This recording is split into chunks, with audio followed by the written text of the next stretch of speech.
Hello everyone. आजच्या लेक्चरमध्ये आपण संस्थात्मक संस्कृती म्हणजे काय आणि संस्थात्मक संस्कृतीची वैशिष्ट्ये या संदर्भात माहिती बघणार आहोत. संस्थात्मक संस्कृतीचा अर्थ बघण्यापूर्वी संस्कृती म्हणजे काय असते या संदर्भात माहिती असणे आवश्यक आहे. तर संस्कृती म्हणजेच माणसाने सामाजिक जीवनातून मिळवलेल्या श्रद्धा, जीवनमूल्य, चालीरीती आणि इतर प्रकारच्या सवयी या सर्व गोष्टींचे एकत्रीकरण असते. यालाच आपण संस्कृती असे म्हणतो. या संस्कृतीचा प्रवाह हा एका पिढीकडून दुसऱ्या पिढीकडे होत असलेला आपल्याला दिसून येते.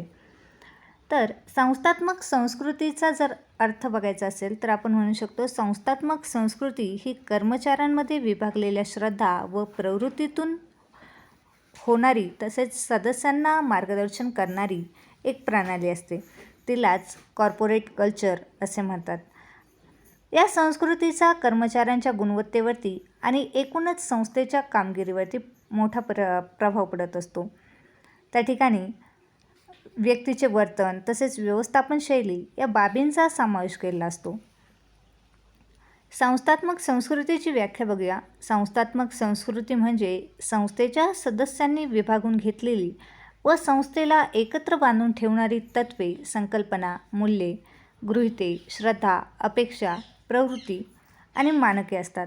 त्यालाच संस्थात्मक संस्कृती असे म्हणतात. संस्थात्मक संस्कृतीची वैशिष्ट्ये बघूया.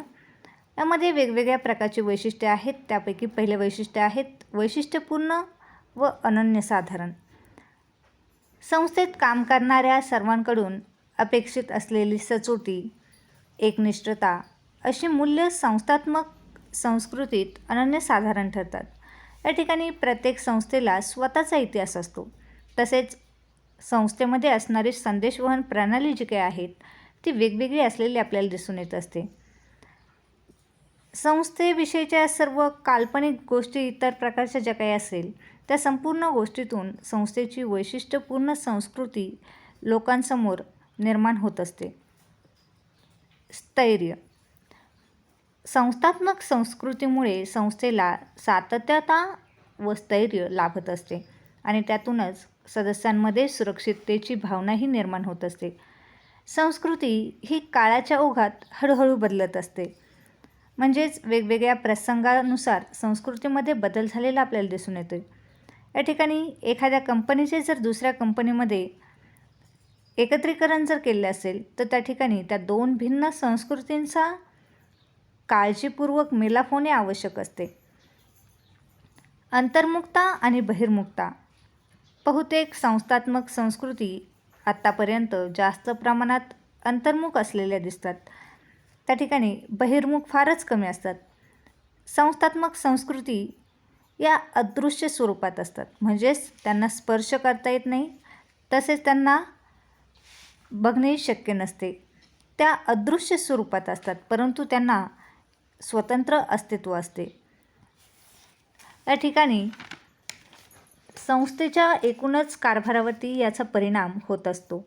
त्यामुळेच त्या ठिकाणी कर्मचाऱ्यांनी संस्थेत असलेल्या या कार्यसंस्कृतीशी मूल्यांशी जुळवून घेणे आवश्यक असते.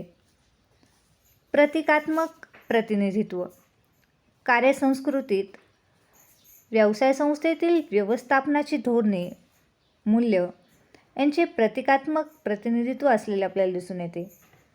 संस्थेची कार्यसंस्कृती लिखित स्वरूपात आढळत नसते. म्हणजेच ती वेगवेगळ्या प्रसंगानुसार कर्मचाऱ्यांना दिसून येत असते.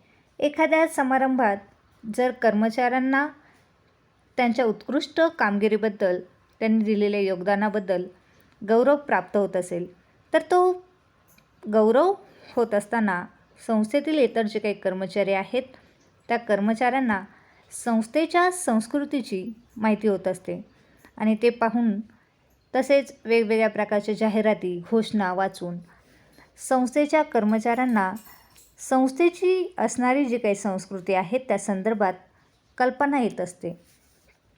अशा पद्धतीने आजच्या लेक्चरमध्ये आपण संस्थात्मक संस्कृती म्हणजे काय आणि संस्थात्मक संस्कृतीची वैशिष्ट्ये या संदर्भात माहिती बघितली. थँक्यू.